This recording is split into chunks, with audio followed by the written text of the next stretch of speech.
ঢাকায় বড়সড় বিস্ফোরণ। ঢাকার মগবাজারে বিস্ফোরণে নিহত এক, আর ঘটনাস্থলে মৃত্যু সিয়াম নামে এক যুবকের। এই বোমা বিস্ফোরণে বেশ কয়েকজন জখম হয়েছেন। 17 বছর পর আজই দেশে ফিরছেন তারেক রহমান। বিএনপির ভারপ্রাপ্ত চেয়ারম্যানের বাংলাদেশে ফেরার আগেই ঢাকায় বিস্ফোরণ।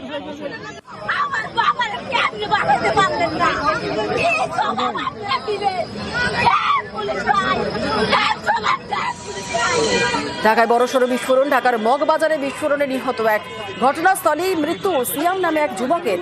আর এই বোমা বিস্ফোরণে বেশ কয়েকজন জখম হয়েছেন। 17 বছর পর আজই দেশে ফিরছেন তারেক রহমান। বিএনপির ভারপ্রাপ্ত চেয়ারম্যানের বাংলাদেশে ফেরার আগেই ঢাকায় বিস্ফোরণ। তো এখান থেকে মারার উদ্দেশ্য হচ্ছে এটা প্যানিক সৃষ্টি করা, যে জনমনে যেন আতঙ্ক সৃষ্টি হয়। এখান থেকে ইতিপূর্বেও বেশ কয়েকবার এরকম ককটেল কিন্তু মেরেছে। এই ককটেলগুলোর সাধারণত খুব বেশি ক্ষতি হওয়ার সম্ভাবনা কম, তখন যখন মাটিতে পড়ে এটা হয়তো বা যে ওদের যে ছোট ছোট স্প্লিন্টারগুলো আছে এগুলো মানুষের ক্ষতি হইতে পারে, যে পায়েটায় লাগতে পারে। কিন্তু এভাবে এই যে মাথায় লাগার কারণে যেটা হয়েছে এটা একটু এক্সেপশনাল আর কি। তো এটার মাথায় লাগার কারণে এটা বড় ধরনের একটা দুর্ঘটনা ঘটে গেছে। হিংসার আগুনে পুড়ছে পদ্মা পার, বাংলাদেশে প্রাণ যাচ্ছে হিন্দুদের। এর প্রতিবাদ বাংলায় সীমান্তবর্তী নানান জায়গায় বিক্ষোভ।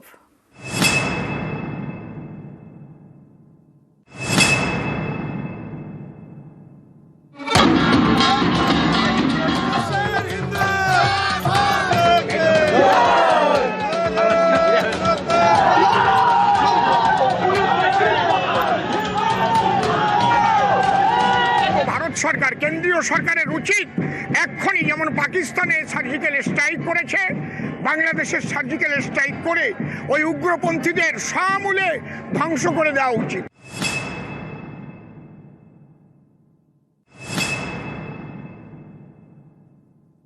আগামীতে এরকম অত্যাচার যদি চলে, আগামীতে সমস্ত কিছু বন্ধ করে দেওয়া হবে। ওখান থেকে এখানে স্বাস্থ্য পরিষেবা নিতে তারা আসে, এখানে নিতে আসে, ব্যবসা বাণিজ্য করতে আসে, সব বন্ধ।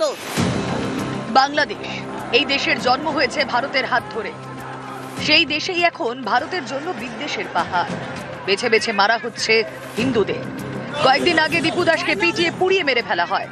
বাংলাদেশে এসবের প্রতিবাদে বাংলায় বিক্ষোভ।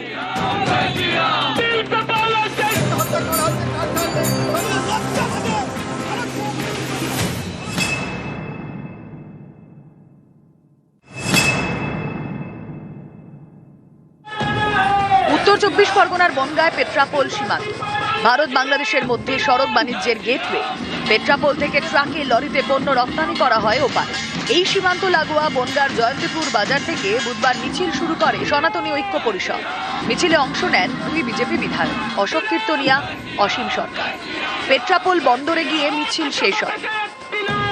ভারত সরকার, কেন্দ্রীয় সরকারের উচিত এক্ষুনি যেমন পাকিস্তানে সার্জিক্যাল স্ট্রাইক করেছে, বাংলাদেশের সার্জিক্যাল স্ট্রাইক করে ওই উগ্রপন্থীদের সমূলে ধ্বংস করে দেওয়া উচিত।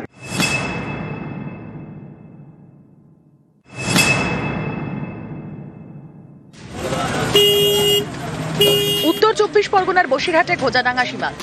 এই সীমান্তবর্তী ওল্ড সাতক্ষীরা রোডে বিক্ষোভ দেখায় সনাতনী জাতীয়তাবাদী মঞ্চ। ট্রাক আটকে বিক্ষোভ দেখানো হয়।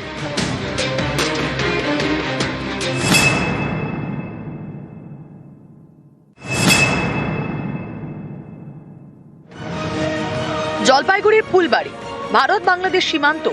এদিন এখানেও বিক্ষোভ দেখায় বিজেপি, ডাবুগ্রাম ফুলবাড়ির বিধায়কের নেতৃত্বে।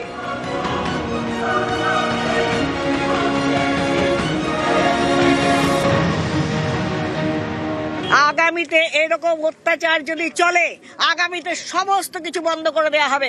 ওখান থেকে এখানে স্বাস্থ্য পরিষেবা নিতে তারা আসে, এখানে নিতে আসে, ব্যবসা বাণিজ্য করতে আসে, সব বন্ধ।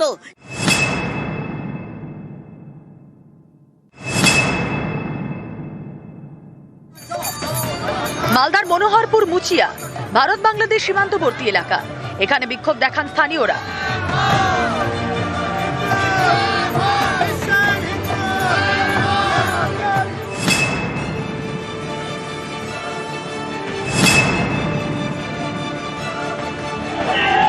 হাওড়া ব্রিজের কাছে বাস স্ট্যান্ড, সেখানে এদিন বিক্ষোভ দেখায় বিজেপি। হাওড়া ব্রিজে ওঠার চেষ্টা করলে বাধা দেয় পুলিশ, আনা হয় গার্ডরেল। গার্ডরেল টপকে এগিয়ে যাওয়ার চেষ্টা করেন বিক্ষোভকারীরা। শুরু হয়ে যায় ধাক্কাধাক্কি। শেষমেশ র্যাক নামাতে হয়। নিউজ 18 বাংলা।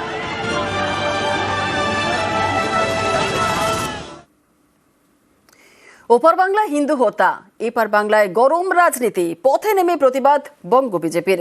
বিক্ষোভে স্লোগানে দাবি ইউনিসেফ দেশকে জবাব দিক দিল্লি।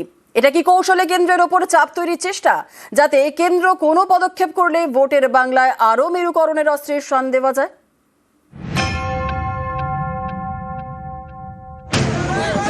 মোহাম্মদ ইউনুসের বাংলাদেশে আক্রান্ত হিন্দুরা নৃশংসভাবে পিটিয়ে পুড়িয়ে হত্যা করা হয়েছে হিন্দু শ্রমিক দীপু দাসকে। প্রতিদিন সকাল থেকে সন্ধে সীমান্তের ওপার থেকে ভেসে আসছে মৌলবাদের হুঙ্কার।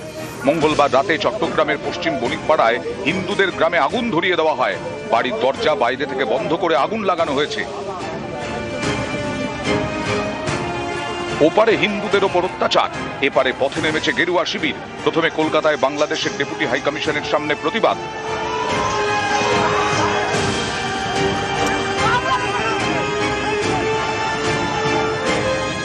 বুধবার রাজ্যের একাধিক জায়গা, বিশেষ করে সীমান্তবর্তী নানা এলাকায় বিক্ষোভ দেখানো হয়।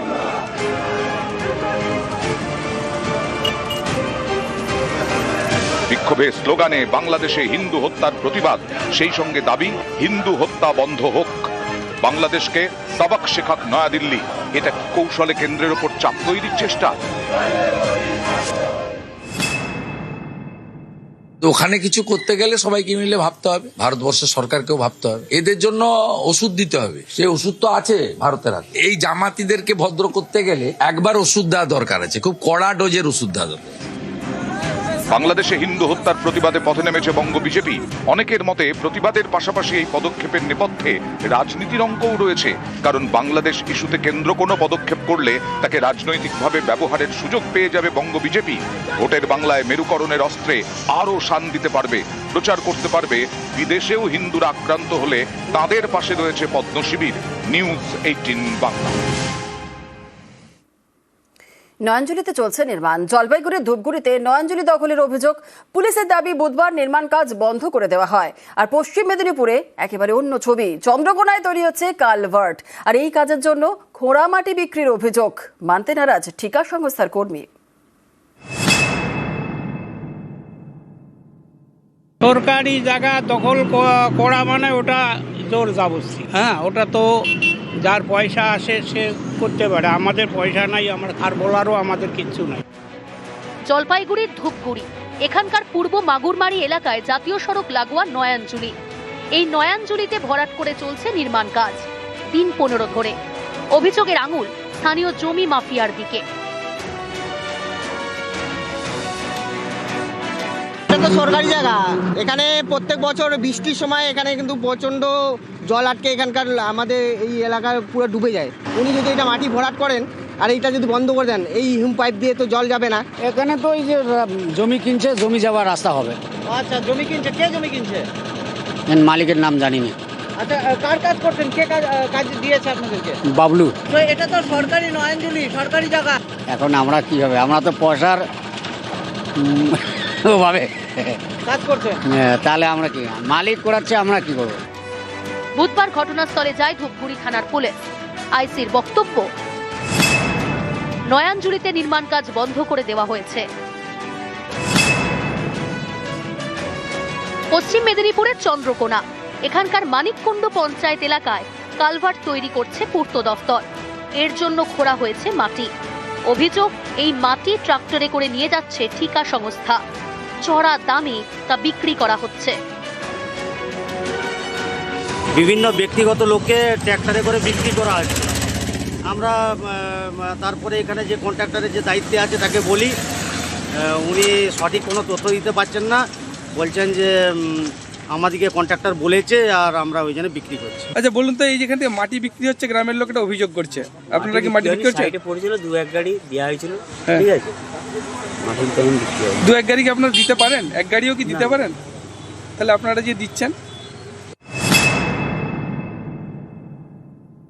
এভাবে যদি হয়ে থাকে আমি কিন্তু চুপ থাকবো না। আমি যেহেতু আমি শুনেছি, আমি আমাদের প্রশাসনিক লেভেলে বিজয় সাহেব আছে, ওনাকে আমি অবশ্যই বলবো। আমি অবশ্যই আছি তো আছেই, এর সাথেও যদি এর কোনো বিহিত না হয় কিন্তু আরও আমি উপর মহলে জানাবো। আর এই মাটিটা কিন্তু নাই নাই করে পরে 500-600 গাড়ি চলে গেছে, রাতের কাজ। জলপাইগুড়ির ধূপগুড়ি থেকে রকি চৌধুরী এবং পশ্চিম মেদিনীপুরের চন্দ্রকোনা থেকে সুকান্ত চক্রবর্তী, নিউজ 18 বাংলা। 3 ফসলি চাষের জমি, আর সেই জমি কেটে মাটি কেটে পাচার। উত্তর 24 পরগনা দেগঙ্গা এবং দক্ষিণ 24 পরগনার বারুইপুরে মাটি মাফিয়ার দৌরাত্ম্য, এ নিয়ে চিন্তায় কৃষকরা। অভিযোগ, দেদার মাটি কাটার জেরে বদলে যাচ্ছে জমির চরিত্র।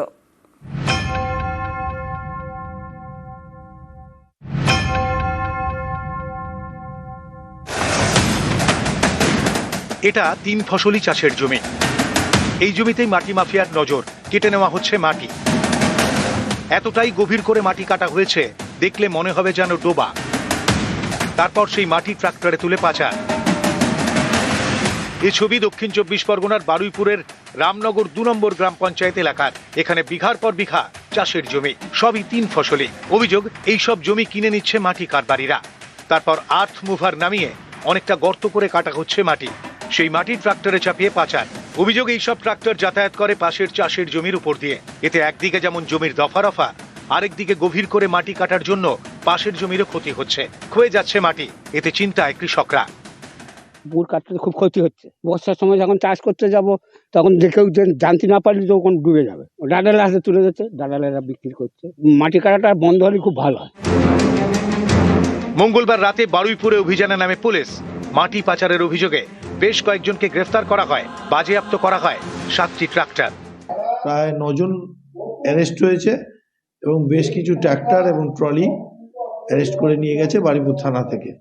এবং আগামী দিনে যাতে না হয় সেই জন্য আমরা পঞ্চায়েত থেকেও ব্যবস্থা নিচ্ছি এবং প্রশাসনকেও সজাগ করেছি।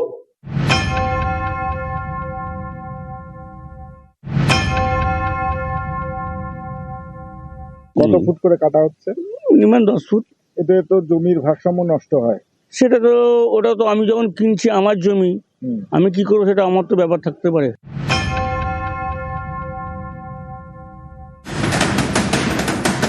উত্তর 24 পরগনার দেগঙ্গা, এখানকার মির্জাপুরেও মাটি মাফিয়ার দৌরাত্ম্য। অভিযোগ, মঙ্গলবার রাতে 3 ফসলি জমি থেকে কাটা হচ্ছিল মাটি, তখনই রুখে দাঁড়ান স্থানীয়রা। ঘটনাস্থলে যায় পুলিশ, মাটি বোঝাই 4টি ডাম্পার, 2টি আর্থ মুভার এবং 1টি ট্রাক্টর বাজেয়াপ্ত করে। রাত্রি মাটি কেটে নিয়ে চলে যায়, ভাটা যায়। কারা মাটি কাটে? কারা? ভাটা লোকেরা বিক্রি করে দিয়েছে যারা। এগুলো সব চাষ হতো জমিতে? হ্যাঁ, সব রাত্রে কাটে নাকি?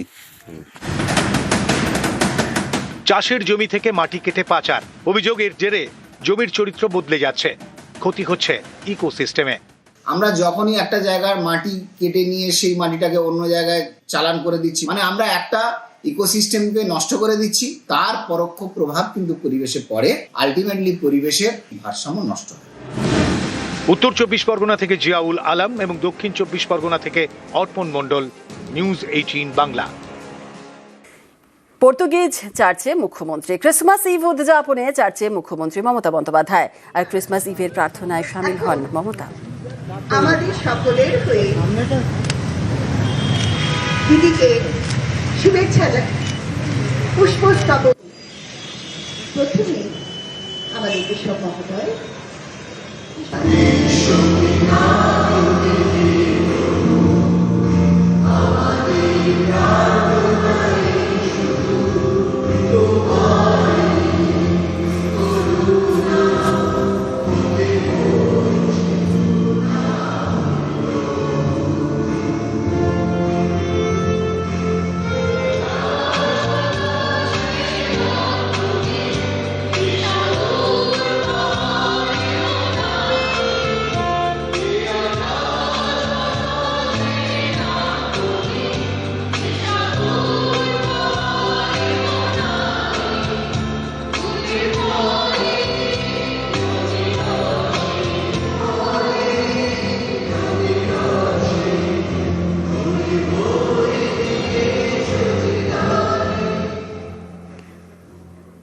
মুখ্যমন্ত্রী মমতা বন্দ্যোপাধ্যায়ের কালীঘাটের বাড়িতে, সেখানে ক্রিসমাস ট্রি সাজানো হয়।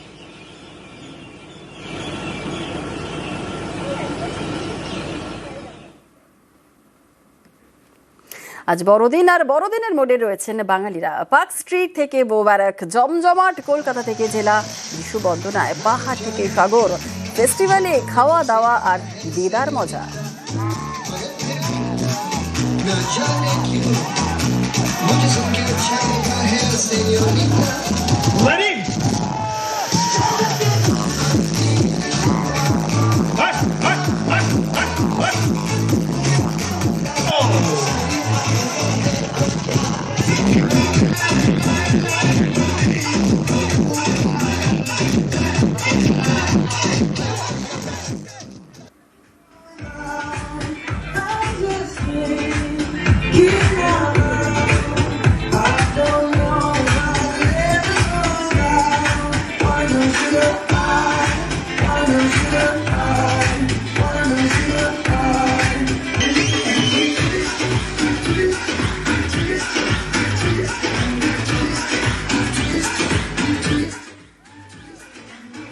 আর যিশু বন্দনায় পাহাড় থেকে সাগর ফেস্টিভ মুডে রয়েছেন সকলে। ব্যান্ডেল চার্চের ছবি আপনাদের দেখাচ্ছি। ব্যান্ডেল চার্চ সেজে উঠেছে, বড়দিনের মুডে রয়েছেন সকলেই।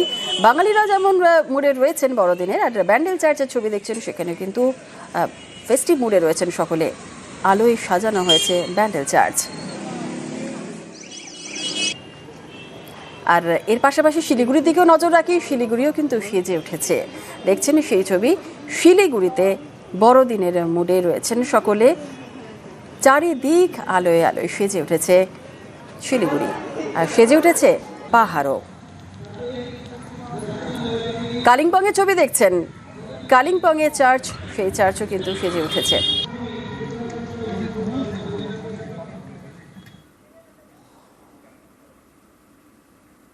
বিভিন্ন জায়গা যেমন ছবি আপনাদের দেখাচ্ছিলাম, এবার একটু আমাদের তো অবশ্যই নজর রাখতে হবে বড়দিনে পেহেলগাঁওয়ের ছবিটা, কারণ বরফে মোড়া আজ রয়েছে পেহেলগাঁও।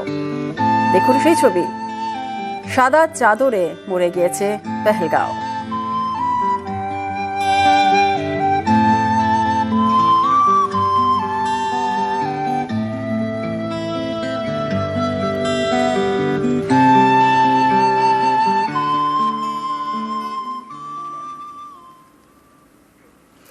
দু বছর পর বেথলেহেমে বড়দিন, গাজায় ইসরায়েল যুদ্ধবিরতিতে স্বস্তি, ওয়েস্ট ব্যাংকে ফের বড়দিনের আনন্দ।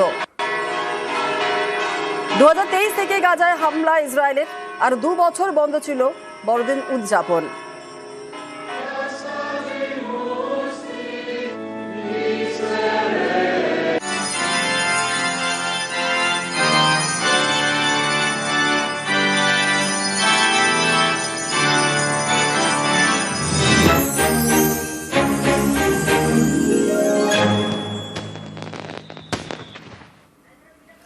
আর বড়দিনে অবশ্যই ওয়েদার আপডেট তো আমাদের নিতেই হবে, কারণ বড়দিনে জাঁকিয়ে শীত রয়েছে। কলকাতার মরশুমে শীতলতম দিন আজ। কলকাতার সর্বনিম্ন তাপমাত্রা কত রয়েছে আপডেট নেব। আমাদের সঙ্গে রয়েছেন আমাদের প্রতিনিধি বিশ্বজিৎ সাহা। Biswajit, merry Christmas. জাঁকিয়ে শীত আমরা উপভোগ করছি, কলকাতার মরশুমে তো আজ শীতলতম দিন, কলকাতার সর্বনিম্ন তাপমাত্রা কত রয়েছে? একদমই, খ্রিস্ট উৎসবের শুভেচ্ছা তোমাকেও, আমাদের দর্শকদের। এবং বড়দিনে সত্যি আশানুরূপ ভাবেই তাপমাত্রা অনেকটা নেমে গেল। যেরকম আলিপুর আবহাওয়া দপ্তর পূর্বাভাস দিয়েছিল 13 থেকে 14 ডিগ্রি সেলসিয়াসের মধ্যে থাকবে তাপমাত্রা, এই প্রথম মরশুমে কলকাতায় 13 ডিগ্রি সেলসিয়াসের ঘরে নামলো পারদ। এবং আজ সর্বনিম্ন তাপমাত্রা সকালে যেটা রেকর্ড হয়েছে 13.7 ডিগ্রি সেলসিয়াস, অর্থাৎ গত 21শে ডিসেম্বর আমরা দেখেছিলাম মরশুমের শীতলতম দিন ছিল কলকাতায় 14.4 ডিগ্রি সেলসিয়াস, এবং তারও আগে ডিসেম্বরের শুরুতে 6ই ডিসেম্বর ছিল 14.5 ডিগ্রি সেলসিয়াস। এবার আমরা যদি 1 বছর আগে পিছিয়ে যাই, আজকের বড়দিনে 2024-এ তাপমাত্রা অনেকটা বেশি ছিল, এবং গত 10 বছরের উষ্ণতম বড়দিন পালন হয়েছিল 2024-এ 18.2 ডিগ্রি সেলসিয়াস। অর্থাৎ সেদিক থেকে দেখতে গেলে এই মরশুমের অর্থাৎ এবারের বড়দিন আশানুরূপ ভাবেই বেশ আবহাওয়া থাকবে মনোরম, সকালের দিকে হালকা কুয়াশা কোথাও থাকবে, এবং তারপর বেলাতে পরিষ্কার আকাশ এবং তাপমাত্রা স্বাভাবিকের নিচে, অর্থাৎ বেশ মনোরম আবহাওয়ায় বড়দিন পালন হবে। এবং আগামী কয়েকদিন অন্তত বর্ষ শেষের দিনগুলিতে আরো কিছুটা তাপমাত্রা নামতে পারে বলেই ইঙ্গিত দিচ্ছে। ধন্যবাদ বিশ্বজিৎ।